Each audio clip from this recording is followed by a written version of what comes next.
Bienvenidas, bienvenidos, compañeros de la prensa. Hoy estamos aquí para hablar sobre el caso de Ángela, que como ya dijo su madre, es una adolescente que murió por un feminicidio y que murió por tortura y otros tratos inhumanos en un centro de rehabilitación que también conocemos como anexos en el estado. Desde cada solo acompañamos este caso como plataforma, así que pasamos la palabra a las expertas y a la madre de Ángela para detallar esta denuncia pública que estamos haciendo. Y pues ya nos presentamos, nos acompañan en remoto las compañeras de CEPAD, Lisa y Daye, que ha acompañado este caso en los últimos años, y pues nosotros aquí en presencial. Entonces, para hablar del contexto y la lucha que ha sido durante todos estos años, adelante, Alejandra. Gracias. Buenos días, yo soy Alejandra Elizondo, soy mamá de Ángela Elizondo, quien fue víctima del feminicidio en el año 2020. Ángela fue víctima, aparte del feminicidio, de tortura, abuso sexual, y pues ha sido un camino muy largo por recorrer, ¿verdad? Recorrido. Ya se dictó sentencia. Aquí la cuestión, el motivo por lo que se convoca a ustedes es que durante 5 años estuve en conjunto trabajando con la Comisión Estatal de Derechos Humanos de Nuevo León. Esto debido a que el mecanismo antitortura solicitó se emitiera una recomendación sobre el caso de mi hija. ¿Sí? Y pues para los llamados centros de rehabilitación, que son anexos. Entonces, estos 5 años trabajé con él en la segunda visitaduría. Estuvimos en investigaciones, hicimos un arduo trabajo realmente y ya estaba, pues yo creo que estaba listo ya el proyecto, ya habíamos hecho todo lo que se debía de hacer para que se emitiera esta recomendación y en septiembre del 2025 cambian al visitador con quien estuve trabajando durante 5 años. Entonces, pues me avisan, me notifican, pido yo una cita con la doctora Susana Méndez Arellano, que es la directora, la cual se me niega. Sí, no, me dicen que me van a asignar quien quedó en lugar de licenciado que llevaba el caso, que es la doctora Ariadna Molina, sí, Ariadna Molina Ambris. Entonces yo fui con ella y fue un caso de total revictimización, la verdad. Ella ya tenía más de un mes con la carpeta, no estaba enterada, dice ella, me comenta que no estaba enterada de nada del asunto de mi hija. Me hizo que le contara, que le platicara desde un inicio todo lo que había sucedido, lo cual creo que vulnera mis derechos humanos, ¿sí? Eh, y pues la memoria de mi hija también. Ahora en febrero se emite la recomendación, la cual está incompleta, ¿sí? Es inconsistente totalmente con el trabajo que se realizó con el anterior visitador. No garantiza una no repetición, que es lo que más estamos pidiendo. Ángela ya descansa, pero existen muchas personas, muchas mujeres, muchos hombres, muchas personas en este mismo tipo de situación. Entonces, lo que se está peleando es una garantía de no repetición y no nos están, no, la recomendación que se emite no llega a nada. Realmente es más como defender a las instituciones que a nosotros que somos víctimas. Sí, entonces esa es mi molestia. Se interpuso un recurso ay, discúlpenme, se interpuso el recurso perdón, impugnación. Sí, de impugnación. Entonces estoy esperando respuesta porque si realmente todo lo que se había pedido y todo lo que se había trabajado prácticamente quedó pues botado a la basura. Sí, porque la recomendación que emitieron incluso está mal redactada, está con errores de ortografía que no lo puedo creer. Y eso es lo que yo estoy pidiendo ahorita, que se trabaje realmente en eso. ¿Qué es lo que ustedes harían en la Sí, respuesta? si quiere dejamos las preguntas hasta el final. Ahora tenemos la participación de Daya Arellano justo para complementar lo que está comentando Alejandra, para detallar cuál ha sido el proceso de la queja y justo cómo ha sido el proceso de la impugnación, que más o menos por ahí va tu pregunta, ¿verdad? Entonces, adelante. Muchas gracias, buen día a todos los medios de comunicación, a las organizaciones de sociedad civil que nos acompañan, a personas defensoras de derechos humanos que también han acompañado a Ale en esta búsqueda de justicia, de verdad y de reparación. Quiero también empezar por agradecer a las compañeras de CEPAD y de CADAC, especialmente gracias a, pues bueno, a Ale, primero aquí, a Pablo y a Denise, que pues me permiten el honor de acompañarles en esta mesa. De verdad, muchas gracias. Mi nombre es Dayanari Arellano, como ya lo había mencionado Pablo. Soy acompañante legal de la señora Alejandra Lizondo, que es madre de Ángela. Y pues bueno, como ya lo había dicho Ale, nosotros nos vimos en la necesidad de impugnar la recomendación 03 del 2026 emitida por la Comisión Estatal de Derechos Humanos. En este momento mi participación tiene la muy difícil tarea de resumir los agravios en los que incurrió bueno, esta recomendación o la comisión a través de esta recomendación, por lo que a pesar de ser bastantes, voy a tratar de ser muy breve. Pues bueno, como ya lo mencionó Ale, o la señora Alejandra, Ángela fue víctima de agresiones sexuales en un contexto de privación de libertad. Se le negó sistemáticamente la insulina que requería para vivir, a pesar de que tanto Ale como el papá de Ángela se lo habían entregado al centro, entonces contaban con ella. Estuvo incomunicada y sin posibilidad de salir y pues falleció finalmente por una cetoacidosis diabética que le provocó un infarto agudo al miocardio después de 2 días de agonía sin recibir atención médica que incluso sus compañeras pedían. Las personas, como ya lo mencionó Ale, fueron sentenciados ya por feminicidio y creo que por corrupción de menores. Entonces, pues bueno, nada más comentar que las circunstancias que se dieron para que pasara el feminicidio de Ángela y la tortura, pues no se dieron en el vacío, ¿no? Fueron una consecuencia de las omisiones sistemáticas de las autoridades, de incumplir, sí, de las omisiones sistemáticas de las autoridades al incumplir su obligación legal de supervisar, de inspeccionar y de regular los centros de rehabilitación. Este centro operaba absolutamente en la clandestinidad, incluso cuando la señora Alejandra acudió, se le enseñó un acta constitutiva que según ellos les daba como la potestad para fungir como un centro de atención que estaba regulado, pero en realidad eso no era la realidad, ¿no? Esta omisión estatal, pues bueno, creó las condiciones para que Ángela pues al final perdiera la vida. Em, Aquí quiero mencionar muy rápido que el Subcomité para la Prevención de Tortura y otros tratos o penas crueles, inhumanos o degradantes en una observación general, la observación general 1 del 2024, creo, que es relativa bueno, no voy a decir como todo el nombre, pero bueno, es la observación general del subcomité, la única que tiene, sobre los lugares de privación de libertad que dice, y me lo voy a permitir leerlo para no poner palabras de más, mientras que algunas instituciones pueden estar dirigidas por autoridades estatales, muchas otras pueden ser instituciones privadas, instituciones cuyo funcionamiento sea externalizado o delegado en agentes privados o instituciones dirigidas por agentes no estatales. En todos estos casos, pues el Estado sigue siendo responsable de la forma en que dichos contratistas llevan a cabo la delegación y no puede eximirse de la responsabilidad por la forma en que estas empresas privadas o entidades gestionan los establecimientos, dado que el Estado tiene un deber de diligencia respecto de las personas privadas de la libertad.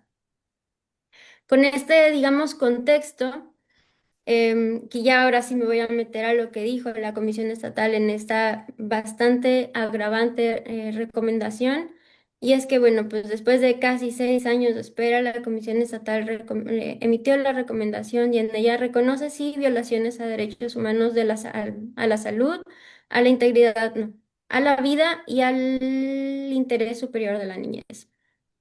Nada más que, pues bueno, y esto es crucial, que la recomendación presenta omisiones muy graves, descuidos considerables y una argumentación que yo considero francamente pobre, lo que pues lo hace visiblemente violatoria a derechos humanos y contraria a estándares internacionales en la materia y con estándares nacionales también que rigen tanto a la Comisión como las mismas calificaciones de violaciones a derechos humanos, como incluso a la figura de la ombudsperson.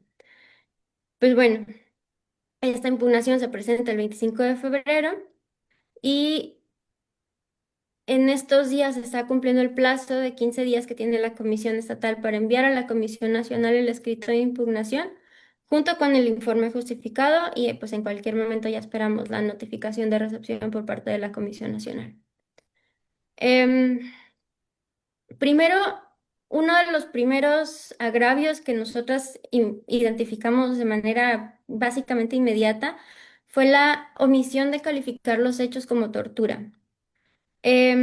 La recomendación sí describe actos de violencia sexual, desnudez forzada, abuso de poder en un contexto de encierro y de privación de libertad, la negativa de atención médica, pero pues nada más no los menciona o no los califica como hechos de tortura, ¿no? Simplemente los menciona como contexto. Y pues bueno, en este caso están, yo creería que básicamente acreditados. Ángela fue agredida sexualmente como un castigo, también le fue negada sistemáticamente la insulina que tenían ellos en su poder, ¿no? Y pues bueno, en este contexto de privación de libertad, digamos que pues el Estado tiene también, ¿no? La responsabilidad de atender a estas omisiones. Pues bueno. Em, Como un segundo agravio, no quiero tampoco ahondar muchísimo en todos porque son bastantes. Nosotros identificamos la falta de reparación integral, bueno, es básicamente insuficiente. Em, Toda normativa aplicable en la materia establece que las violaciones a derechos humanos tienen que ser reparadas de manera integral, adecuada, diferenciada, con un enfoque transformador, con enfoque de género, con perspectiva de niñez, pero bueno, la recomendación claramente carece de todos ellos. La, digamos, empezamos por la Ley General de Víctimas, los principios de Naciones Unidas e incluso otros estándares internacionales hablan de reparaciones, bueno, la Corte Interamericana, por supuesto, también, que ha sido pionera, ¿no? Hablan sobre que las reparaciones establecen, digamos que 5 pilares, ¿no? Y estos son la restitución, la indemnización, la rehabilitación, medidas de satisfacción y garantías de no repetición, que ahora las mencionaba Ale hace un momento. No obstante, pues bueno, la recomendación 03 del 2026 únicamente contempla medidas de rehabilitación, que es una sola, que era atención psicológica y algunas garantías de no repetición, que si es verdad que pudieran ser importantes, son muy, muy limitadas y realmente no atienden a un enfoque transformador. Em, en este momento me gustaría hacer énfasis y por favor díganme si voy muy rápido porque en realidad como tengo limitado el tiempo no quiero tampoco saltarme cosas importantes. Quiero hacer énfasis en una profunda decepción que fue la recomendación porque la comisión tenía la oportunidad, yo creo, histórica de ser pionera en condenar los actos de tortura, el feminicidio y los malos tratos en los centros de tratamiento de adicciones, que ninguna comisión se ha pronunciado en ese sentido en todo el país, salvo tal vez la Comisión Nacional a través del Mecanismo de Prevención de Tortura, que pues bueno, ni siquiera fue a través de recomendaciones, no fue a través de informes, pero Que, pues bueno, podría abrir la posibilidad de que más personas cuenten con una recomendación favorable en estos contextos y que más personas pudieran acudir a la a la Comisión de Derechos Humanos para tratar estos temas, porque realmente son pocas las que acuden, porque normalmente lo que les dicen es, bueno, pues es que eso, como son privados, eso es delito, entonces no le compete al Estado. Entonces, nosotras sí consideramos que tenía la oportunidad histórica en sus manos y la dejó ir completamente. La Comisión Estatal, entonces, ¿qué hace? ¿Qué ordena? Pues ordena a la Secretaría de Salud integrar, y esto lo voy a leer, perdón, porque no quiero tampoco poner palabras de más, integrar y actualizar un registro público accesible de todos los centros de adicciones que cuenten con el aviso o funcionamiento o registro vigente. Esta medida, digamos que puede ser relevante por la obligación de la publicidad en el registro, pero lejos de construir una reparación adecuada, lo que hace es limitarla muchísimo, porque lo único que obliga es a registrar los centros establecidos que ya están registrados, ¿no? Hacer como visible una lista que ya tienen, pero eso invisibiliza muy fuerte una problemática vigente, que son los centros clandestinos. Em, y esto desmarca completamente la responsabilidad de la autoridad de registrar estos centros clandestinos, es decir, de hacer un censo. No, no queremos precisamente un registro público de todos los centros que son clandestinos, simplemente de hacer un censo, incluso podría ser interno de todos los centros que existen, porque ahorita en este momento no sabemos cuántos existen. Nadie sabe en realidad cuántos existen, porque además en el momento en el que cierra uno, abre otro. De esa magnitud es el problema y únicamente son visibles cuando pasa una tragedia. Pues bueno, también em, y decimos que estos centros están operando también sin absolutamente ningún tipo de vigilancia por la misma naturaleza de los centros, sin protocolos y pues en donde se cometen abusos de todo tipo en contra de personas en una situación extrema de vulnerabilidad. Estamos hablando de que se llegan a configurar cosas tan graves o violaciones tan graves como tortura, muerte, incluso tráfico de personas. Y aquí pues resulta importante mencionar que en un momento previo de diálogo con la Comisión Estatal ya se había contemplado la posibilidad de que esta recomendación ordenara a la Secretaría de Salud como medida de no repetición, la de integrar una mesa de trabajo interinstitucional que sesione una o dos veces al año en la que estén presentes tanto organizaciones de la sociedad civil, familiares de personas víctimas dentro de estos centros, incluso, bueno, por supuesto la Secretaría de Salud, incluso la Comisión de Derechos Humanos, y pues a través del Mecanismo Estatal de Prevención para la Tortura que ya está instalado en la comisión. em, y pues bueno, no sé, el DIF, etcétera, para pues para hacer realmente un monitoreo y un análisis de estos centros de tratamiento, así como de pues varias quejas, denuncias que se presenten por delitos de pues malos tratos, tortura, violencia sexual, robo, amenazas, etcétera, todo lo que pasa en estos centros, ¿no? Pues para identificarlos y poder regularlos también. Em, y también otra de las cosas que solicita la comisión, o otra de las medidas que solicita la comisión es la redacción de protocolos. No obstante, pues no especifica qué tipo de protocolos, y eso pues también cae en una omisión por parte de la comisión, ¿no? Que es pues innegable que un protocolo de esta naturaleza es sumamente necesario, pero pues también tiene que incorporar ciertas perspectivas y es necesario que atiendan a una problemática vigente. Capacitación también lo marca la Comisión Estatal de Derechos Humanos, sin embargo, pues tampoco dice en qué sentido y en qué momento, porque lo único que va a pasar es que la Comisión perdón, la Secretaría de Salud va a tener que actuar en el momento en el que ya se hayan suscitado acciones o violaciones de este tipo y no con un enfoque preventivo, que es lo que se busca realmente. Y pues bueno. Em, Otras de las medidas que no se contemplan, o bueno, otras de las, sí, de las medidas de no perdón, de las medidas que no se contemplan en esta recomendación son medidas de satisfacción, como una disculpa pública o actos de memoria en los que pues, la comisión ha ordenado ya sistemáticamente en ocasiones anteriores, ¿no? Que incluso eh, yo estuve revisando algunas de las recomendaciones previas de la Comisión Estatal y es algo que suele verse en las recomendaciones de la Comisión Estatal de Derechos Humanos, pero en esta es bastante omisa. Tampoco se hace el reconocimiento de la afectación del proyecto de vida tanto de la señora Alejandra como de su familia. Y esto está incluso documentado por dictámenes psicológicos que ya están en el expediente que obra en la comisión.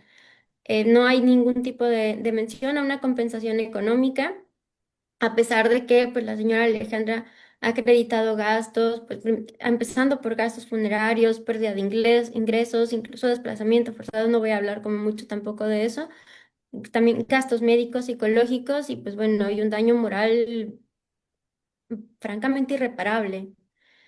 Em, y pues ya me quedan creo que 2 minutos, entonces voy a irme mucho más rápido, que es, bueno, para empezar, también tenemos la omisión a declarar la violación al principio de legalidad, de dignidad humana, y pues la omisión de calificar los hechos como violaciones graves a derechos humanos. Estamos hablando de tortura, no estamos simplemente hablando de un robo que se suscitó en un espacio de privación de libertad. No es tortura, un feminicidio y pues son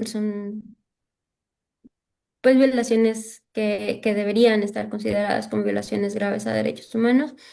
Y pues bueno, ¿qué estamos solicitando a la Comisión Nacional? Primero que pues se modifique bueno, que se califiquen expresamente los hechos sufridos por Ángela como tortura conforme a los estándares interamericanos, internacionales e incluso nacionales, que se declare la violación al principio de legalidad y de dignidad humana, que se califiquen los hechos como violaciones graves a derechos humanos, que se ordenen nuevas medidas de reparación integral que incluyan, pues eso, ¿no? La compensación económica, una disculpa pública, em, actos de memoria para Ángela, registro público, lo pedimos también, el registro público que sí va a ser público, que se espera que sea público, que sea georreferenciado para los centros de rehabilitación con información sobre inspecciones, sanciones, y cuándo fue la última vez que se realizó una verificación, que las verificaciones sean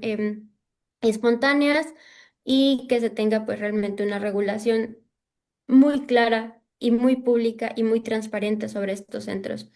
Em, el registro o un censo de monitoreo para los centros clandestinos, que creo que esta es de las mayores em, sugerencias que tenemos, o bueno, exigencias que vienen de nuestra parte, porque es la única forma, sabiendo la magnitud del problema, es la única forma en que vamos a tener para poder nosotros actuar al respecto, incluso las autoridades poder actuar al respecto. Si no tenemos los datos, si no tenemos la información suficiente y necesaria, no se van a poder generar análisis para hacer política pública al respecto, ¿no?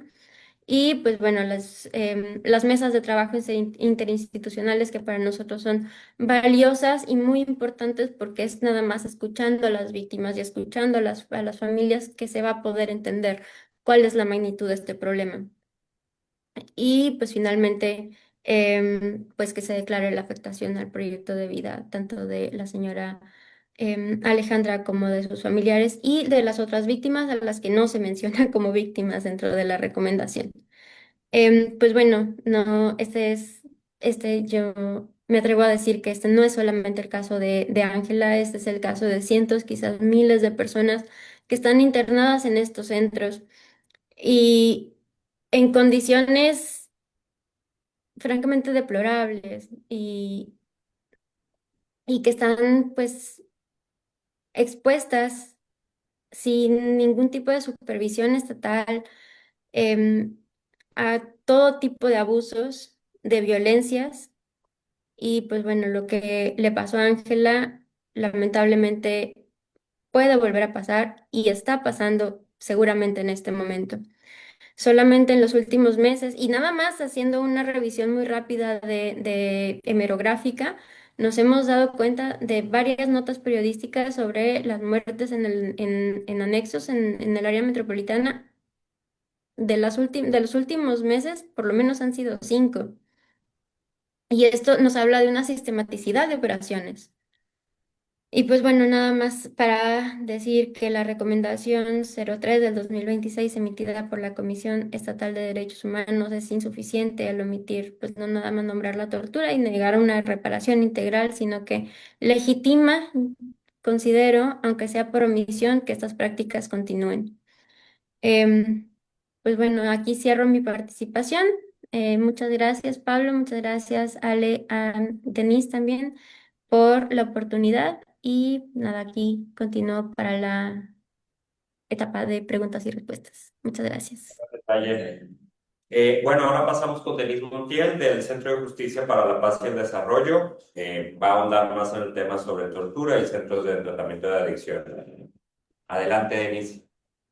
Muchas gracias, Pablo, y pues buen día a todas las personas que nos están acompañando en este espacio de denuncia, en ese espacio de exigencia, en este espacio de memoria, e igual que pues Daye, me siento pues muy pues satisfecha y también pues con toda esta responsabilidad por la confianza que también Ale ha depositado en nosotras y agradecer mucho por toda esa confianza y ese camino que hemos construido en los últimos años y de compartir también este espacio con Daye y agradecer mucho a Kadak también por acoger pues esta rueda de prensa.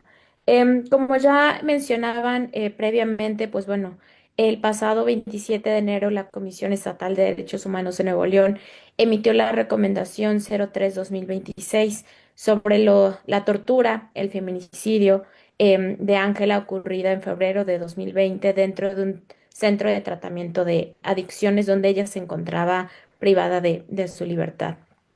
Y hacer eco de lo que ya han mencionado las dos.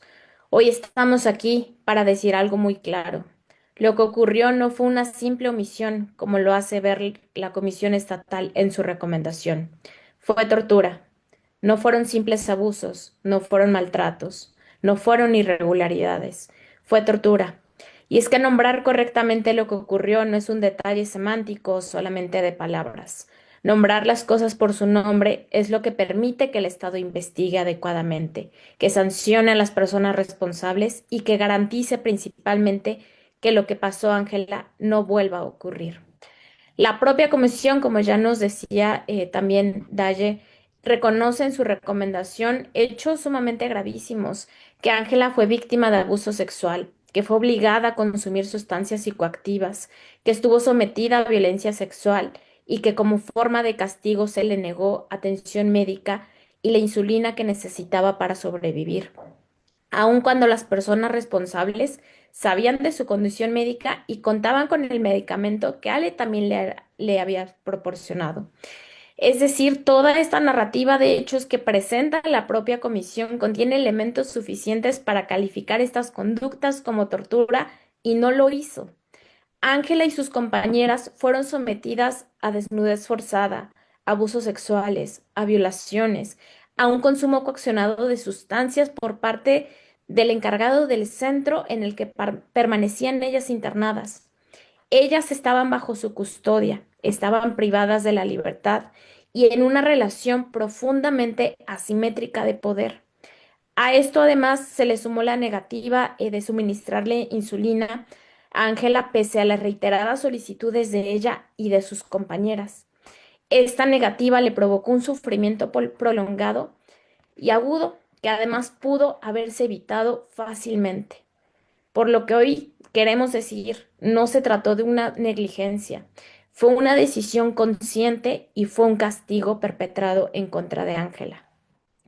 Y todos estos hechos, conforme a los estándares internacionales, pues la tortura puede cometerse tanto por acción como por omisión cuando existe el deber de cuidado, particularmente en contextos de privación de la libertad, como ocurrió en este caso.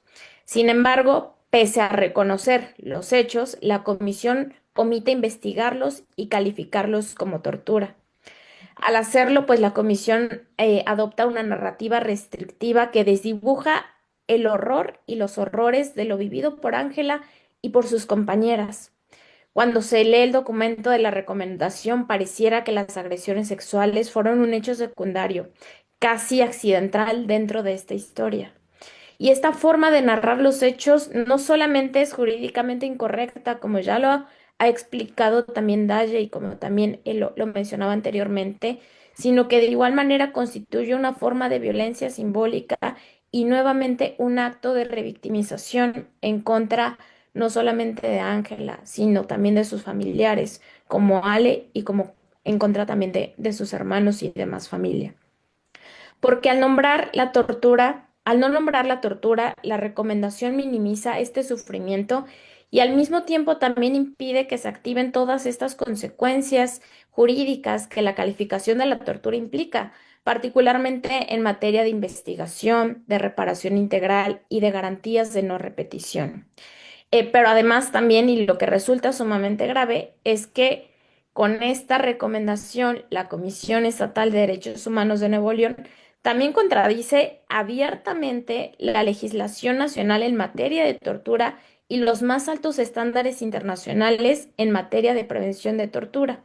En particular, como ya lo enunciaba también Daye, pues bueno, existe una observación general, la observación número 1, emitida por el Subcomité para la Prevención de la Tortura de Naciones Unidas, publicada el 4 de julio de 2024, donde establece ciertos criterios específicos que la Comisión no tomó en consideración. Y es que esta observación general es muy clara. Los lugares de privación de la libertad deben de entenderse de manera amplia. No se limita solo a cárceles o centros penitenciarios como estamos comúnmente acostumbrados. El protocolo facultativo define la privación de la libertad como cualquier forma de detención o custodia de una persona en una institución pública o privada, de la cual no puede salir libremente, como es en este caso. Esto significa que la privación de la libertad y por lo tanto la tortura puede ocurrir tanto en espacios públicos como en espacios privados. Y también incluye aquellos lugares donde la autoridad pública instiga o consiente de manera expresa o tácita la privación de la libertad. Por ello es que el subcomité ha insistido en que una interpretación restringida, limitada únicamente a considerar la comisión de tortura en lugares de privación de la libertad como prisiones o comisarías, sería claramente contraria al espíritu del protocolo facultativo. E incluso el propio subcomité ha señalado que cualquier lugar donde haya personas que no puedan salir libremente, como ocurre en los centros de tratamiento de adicciones, puede constituir un lugar de privación de la libertad, especialmente cuando existe una función reguladora del Estado. Y es que cabe recordar, todos los centros de tratamiento de adicciones están regulados, están dentro de un marco de regulación no solamente a nivel estatal, sino a nivel nacional. Y debería de haber esta obligación de una supervisión continua, lo cual no ocurrió en este caso y que muchos centros de tratamiento de adicciones están en pues esta absoluta irregularidad. Y pues bueno, justo pues esto lo ya dicho por el subcomité señala de manera muy clara en esta observación que pues incluye instituciones privadas como centros de asistencia social, establecimientos sanitarios, estos centros de tratamiento y muchas otras formas de institucionalización. Y de hecho, recientemente la visita realizada a finales de enero por el subcomité a México externaba esta preocupación. De manera específica, Carmen Comas Mata, la jefa de visita del subcomité que vino recientemente al país, externaba que les preocupaba principalmente la situación observada en los centros de tratamiento de adicciones, especialmente aquellos que operaban de forma privada y al margen de un marco regulatorio adecuado. El subcomité tomó nota de las preocupantes condiciones y las prácticas coercitivas que se realizaban en dichos centros y que operan sin la debida regulación, lo que supone un grave riesgo de malos tratos, y que abordar esta situación requería una acción urgente y decisiva por parte del Estado. Por lo cual estamos hablando de hechos que no solamente ocurrieron hace 6 años, sino hechos que en la actualidad siguen ocurriendo en muchos estados del país. Y que además también otros organismos internacionales han sostenido exactamente pues esta interpretación realizada por el subcomité. Ya lo establece también el Comité contra la Tortura de manera reiterada en sus diversas observaciones y recomendaciones al Estado mexicano, que los estados tienen la obligación no solamente de abstenerse de cometer actos de tortura, sino que también tienen la obligación de prevenirla y de impedir que ocurra, incluso cuando ésta es cometida por actores privados. De igual manera, el Comité de Derechos Humanos, al interpretar el Pacto Internacional de Derechos Civiles y Políticos, ha señalado el derecho que tiene toda persona a ser tratada con humanidad, con respeto a la dignidad, y que eso incluye a todas las personas privadas de la libertad, ya sean prisiones, hospitales, instituciones privadas o cualquier otro lugar donde se encuentre una persona bajo custodia. Y también, por otro lado, el Comité de los Derechos del Niño y de la Niña han adoptado también esta interpretación amplia de los lugares de privación de la libertad, y que además también recordar que Ángela era menor de edad, por lo cual también debía tener este carácter diferenciado, como ya lo mencionaba Daya hace un momento. Y finalmente, pues bueno, el grupo de trabajo sobre detención arbitraria también ha advertido que hoy existen múltiples formas de privación de libertad de facto en espacios donde las personas no pueden salir voluntariamente, aunque la legislación nacional no los reconozca formalmente como centros de detención. Por lo cual, todos estos mandatos internacionales pues se extienden a instituciones privadas, incluidas aquellas donde el Estado ha delegado o tolerado funciones que le corresponden, como son los centros de tratamiento de adicciones. Y pues bueno, en todos estos casos el principio es claro: el Estado sigue siendo responsable. El Estado no puede evadir su responsabilidad argumentando que el lugar donde ocurrieron los hechos era una institución privada, porque cuando el Estado tolera, regula o deja de supervisar los centros de tratamiento de adicciones, tiene un deber de diligencia frente a las personas que se encuentran privadas de la libertad en ellos. Y eso es precisamente lo que ocurrió en este caso. Y además, pues bueno, también he de denunciar justo que la recomendación carece de una perspectiva de género, de infancia y de análisis interseccional. Ángela era una adolescente, era una mujer privada de la libertad y se encontraba en un contexto de situación de vulnerabilidad. Los testimonios muestran que la negativa a suministrar la insulina fue un castigo por haber sido víctima de violencia sexual, culpándola además por lo sucedido. Esta evidencia claramente un componente de género que la Comisión de Derechos Humanos simplemente decidió ignorar. Pero la responsabilidad no termina ahí. La tortura sufrida por Ángela ocurrió en un centro que operaba con la tolerancia del Estado. Las autoridades de salud omitieron registrar, supervisar, inspeccionar e investigar este tipo de establecimientos que funcionan en la práctica como espacios ocultos de privación de la libertad, porque aunque estos centros están regulados, en la realidad no existe una supervisión continua, y muchos operan como negocios que permanecen fuera de la vista pública. Son espacios olvidados donde la violencia, las amenazas, la incomunicación y la tortura física, psicológica y sexual se normalizan bajo el discurso de un supuesto tratamiento, y por lo cual, ya también lo mencionaban anteriormente, pues el caso de Ángela no es un caso aislado, es un espejo de la situación que miles de familias enfrentan no solamente en Monterrey, sino en todo el país. Y que pues bueno, la recomendación emitida por la Comisión de Derechos Humanos, lejos de estar a la altura de la gravedad de estos hechos, resulta vacía, resulta alejada de estándares internacionales en materia de derechos humanos y particularmente de tortura. La indiferencia, la omisión y la falta de una verdadera perspectiva de derechos humanos por parte del organismo que debería protegerlos han obligado además a Ale a seguir luchando y a seguir peleando por el reconocimiento de lo que ocurrió, prolongando así un dolor que comenzó hace 6 años. Y que por ello, pues hago nuevamente eco de las exigencias y denuncias que se realizan el día de hoy. Primero, es fundamental que la Comisión Nacional de Derechos Humanos, al resolver el recurso de impugnación, reconozca explícitamente que estos hechos constituyen actos de tortura y en consecuencia que se investiguen adecuadamente todas las responsabilidades, incluyendo la responsabilidad del Estado por la falta de supervisión y control de estos centros.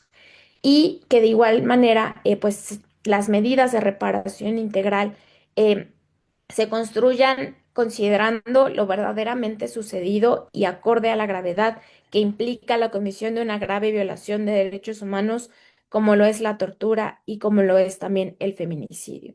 Y que por el otro lado consideren las peticiones, las afectaciones realizadas por Ale en todo el proceso de integración de la queja, así como también por las demás familias.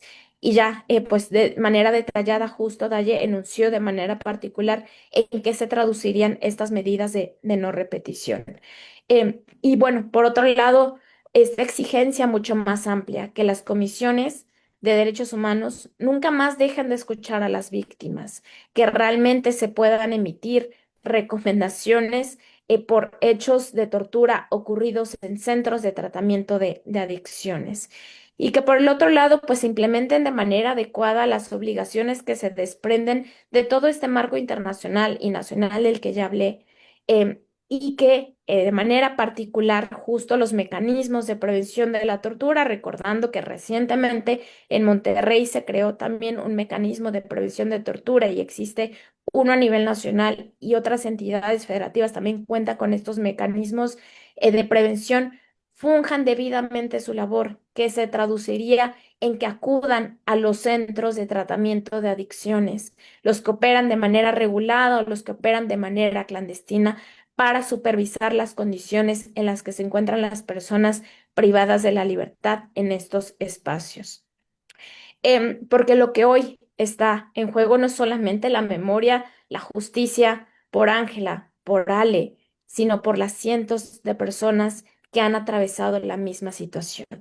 Y está en juego también la protección de todas las personas que hoy siguen siendo privadas de la libertad en nuestros centros en condiciones de absoluta vulnerabilidad. Por lo cual, pues nombrar la tortura es un primer paso para erradicarla y hoy estamos aquí para exigir al Estado que la nombre, para exigir a la Comisión Nacional de Derechos Humanos que la reconozca y que ya no miren hacia otro lado y que dejen de minimizar los hechos ocurridos. Muchas gracias. Gracias. Gracias. Pues bueno, gracias, Denise. Entonces pasamos a la sesión de preguntas y respuestas. Empezamos por ti porque ya habías levantado la mano delante. A la recomendación de la Secretaría de Salud Estatal. Así es. Sí, la recomendación fue dirigida hacia la Secretaría de Salud. Y ahora con esta impugnación, la Comisión Estatal de Derechos Humanos es la que se encargaría de volver a hacer el documento o ya sería la Comisión Nacional de Derechos Humanos. Pues yo creo que sí se tiene que enviar a la Comisión Nacional, porque aquí no se accionó, ¿verdad? Teniendo ya todo prácticamente listo, no se llevó a cabo la recomendación tal cual la estábamos pidiendo. Sí, entonces me imagino que debe ser la Comisión Nacional y pues lo debe de emitir la Comisión Estatal. ¿Solo es a salud o también es el Ejecutivo General? La recomendación. Solamente a la Secretaría de Salud, pero también vienen mencionados la Fiscalía y otras entidades. Las otras entidades. Por ejemplo, la CONASAMA, ¿sí? Que tiene que estar regulando este tipo de centros, ¿sí? Que es lo que se pedía en la recomendación, que hubiera, como comentó Daye, una mesa de trabajo, ya sea semestral, anual. Yo considero que incluso debería ser hasta trimestral, ¿sí? para que pues se dé un informe de las acciones que se han llevado, que se lleven a cabo para revisar estos lugares y, y los hallazgos que se hayan encontrado y pues qué medidas se van a tomar para evitar, para reparar. Ok. Recuérdenos, ¿cuántos años tenía que 15. 15. Ok. Ingresó en el 2020 a 2020, 11 días estuvo internada. 11 días. ¿Por qué tenía Ángela para necesitar insulina? Tenía diabetes tipo 1, sí, desde los 6 años. Bueno, el año pasado la Secretaría de Salud mencionó que si tienen como contabilizados los anexos que se están regulados, o sea, que sí operan de manera pues legal, pero no sabrían identificar los que operan de manera irregular porque hay unas personas que lo hacen desde casa y no les avisan como tal que van a abrir un anexo. Entonces pidieron pues a la ciudadanía que denuncien si conocen de algún pues centro irregular que está operando actualmente. ¿Qué podrían hacer? Precisamente eso se pedía dentro de la recomendación, que se hiciera un censo de los centros que no están regulados. Se me hace completamente ridículo que digan que no pueden tener que no pueden contabilizar si yo lo hice. Sí, yo lo hice en el año 2023, había 500 centros de rehabilitación aquí en Nuevo León y de esos 500 solamente 5 estaban regulados. O sea, esa cifra usted la sacó. Yo sola, sí. Yo fui, hablé por teléfono, iba, preguntaba, todo. Yo Igual más o menos es lo que contempla con ahorita. digo, si lo pude hacer yo, ¿por qué no lo pueden hacer la Secretaría de Salud? ¿Cómo ha sido este proceso de no encontrar paz, la justicia? Digo, sabe usted, como bien dice, su hija ya tiene paz de alguna manera, pues, al fallecer, pero ustedes, ¿cómo ha sido esto de tener que estar acá otra vez reunido con medios, recibiendo preguntas, la revictimización? ¿Cómo afecta en ese sentido? Es cansado, la moral te afecta a todo nivel, sí, físico, moralmente, sí, espiritualmente, llegas a tener un cansancio que es inexplicable, hablo por mí, sí, se desintegra todo. En casa, incluso después de esto, hubo divorcio después de 22 años, matrimonio, sí, la familia se separó. Eh, pues qué pena, pero llegas a tener una impotencia ante la negativa o las omisiones, la falta de acceso que te den, que te escuchen, ¿sí? Llegas a sentirte tan frustrada, tan cansada. El pasado enero del 2025, pues no me da pena decirlo porque realmente sucedió. Yo tuve un intento de suicidio porque ya no podía ir, ya no soportaba más esto. Y me duele mucho el saber que ahorita que estamos nosotros aquí, puede estar sucediendo o no puede, está sucediendo. Hay tortura contra personas que, si bien son personas que tienen consumo problemático de sustancias, eso no los sataniza, ¿sí? Tienen estigmatizada a este sector de la población. Sí, no sé, no es justo, no es justo. Yo por eso peleo, yo sé que mi hija descansa en paz, ¿sí? Pero sé que hay mucha gente sufriendo y yo no voy a permitir. Mientras puedo, voy a seguir luchando para que esto se erradique. ¿Qué harán si en todo caso la comisión no cambia la recomendación? Pues seguir insistiendo como hasta la fecha, como estos últimos 6 años, seguir insistiendo. Además de la recomendación, ¿qué otros procesos están pendientes? O nada más de la recomendación. Ya nada más es la recomendación y que se ejecute la sentencia. Ya está la sentencia dictada, ya nada más falta la ejecución, pero eso ya es por trámites, ¿verdad? Administrativos, ya nada más falta que se ejecute y eso es todo. el Estado tendría que, o sea, más allá de una recomendación que lo único que hace es eso, es decirle al Estado, haz esto, pero el Estado por sí mismo tendría que tener acciones más contundentes para evitar este tipo de situaciones, o por qué solo dirigirse a la Comisión. Bueno, ahorita estoy dirigiéndome a la Comisión Estatal porque realmente quien debería de regular todo esto es Secretaría de Salud, CONASAMA, ¿sí? Estar al pendiente, incluso por parte de Secretaría de Salud, sería súper bueno que abrieran algunos centros de atención a personas con consumo problemático que no existen, ¿sí? Existen los CAIPA ahorita, pero es nada más atención psicológica que se les da y tú vas a la CAIPA y te dan una cita hasta dentro de 3 semanas, ¿sí? Te asignan un psicólogo y nada más hay. En 2022, cuando fue que estaba yo haciendo el estudio en campo, había 3 psicólogos para Nuevo León, para todos los CAIPA. Sí, entonces yo creo que sí le compete al Estado. Recuérdamela, sí. ¿Cuántas personas están detenidas en este caso? Son 2 personas. 2 personas. Sí. ¿Y la sentencia cuánto es? Son 64 años para la persona que le hizo daño a mi hija. Sí, bueno, que abusó sexualmente de ella y todo. Y fueron 54, creo, 53 años para la esposa de él, que le negó la insulina, que la dejó morir. Ya están vinculados al proceso y todo. Ya están sentenciados.